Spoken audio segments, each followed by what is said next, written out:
Assalamualaikum warahmatullahi taala wabarakatuh.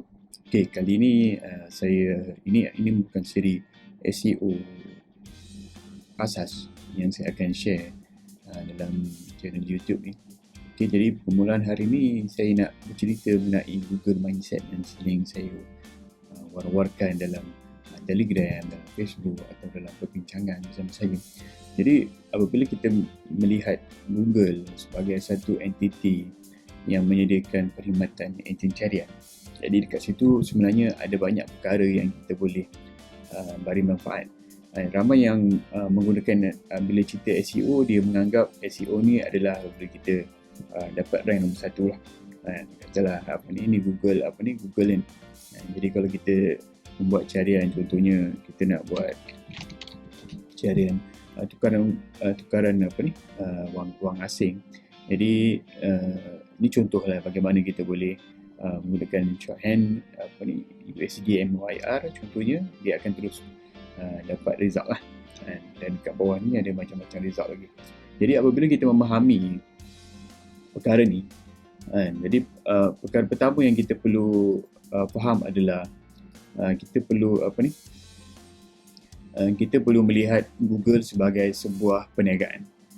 Maksudnya Google adalah sebagai sebuah perniagaan yang menawarkan perkhidmatan periklanan ataupun kiranya pemasaran digital, dan salah satunya adalah melalui enjin carian ni lah.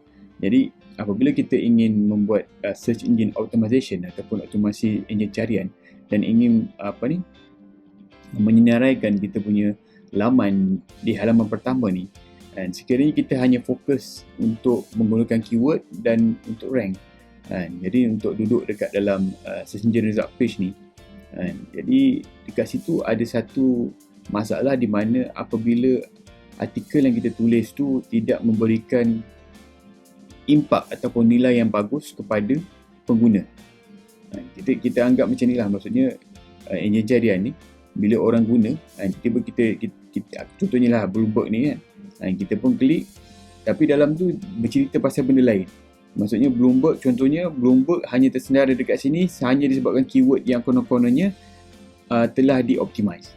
Jadi sebab tu apabila kita memahami konsep ni, pertama, kita apabila ingin buat SEO, kita perlu tulis untuk pembaca. Tulis untuk pembaca. Jadi semua artikel yang kita tulis tu perlu ditulis untuk pembaca. Bagaimana? Adalah sekiranya kita menerangkan mengenai contohnya USD dan MYR ni, pembaca perlu faham bahawa itu adalah mengenai dolar Amerika dan juga ringgit Malaysia contohnya. Jadi kat situ kita tidak sekadar fokus kepada keyword. Jadi apabila kita menulis untuk pembaca ni, kita biasanya lebih cenderung untuk bercerita seperti kita berbual dengan kawan-kawan semasa kita duduk di meja kopi contohnya. Sekiranya kita berjaya mengaplikasikan situasi tu dan bercerita seperti mana kita berbual dan menjadikannya sebagai sebuah artikel yang santai, dekat situ sebenarnya kita dah menang. Walaupun mungkin pada awalnya kita nampak macam tak ada pun sebarang result dan sebagainya. Jadi sebenarnya ianya terutama untuk website baru, ianya adalah proses untuk Google mengenali kita dan untuk pembaca juga mengenali kita. Jadi sekiranya kita ingin bermula dengan SEO, tanamkan dalam fikiran bahawa kita ingin menyediakan artikel ataupun konten yang terbaik kepada pembaca kita supaya maksudnya supaya orang suka menggunakan Google. Semakin orang suka menggunakan Google, jadi Google akan automatik akan suka dengan kita sebagai penyedia konten yang menyebabkan orang suka dengan Google. Faham tak? Maksudnya bila kita menyebabkan orang sangat suka Google, sebab orang bila buka Google ni dia tidak nampak dia jarang nampak owner website dulu. Dia akan nampak macam ni adalah Google. Selepas dia dah Google memberikan penerangan dan sebagainya, itu barulah dia maksudnya setelah berkali-kali mereka menemui laman web kita, biasanya waktu itulah baru dia kenal ni siapa. Ataupun sekiranya kita memberikan penyelesaian yang menyebabkan transaksi berlaku, waktu tu dia akan kenal lah kita siapa. Tapi sekiranya tidak, dia akan masih menganggap itu adalah Google. Sebab tu ramai yang menjadikan email sumber Google, sumber Google. Padahal bukan sumber Google. Google sebagai perantara sahaja.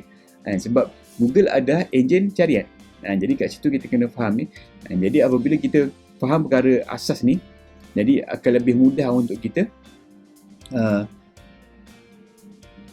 memberikan atau mendapat manfaat daripada Google, dan akan menyebabkan banyak kita punya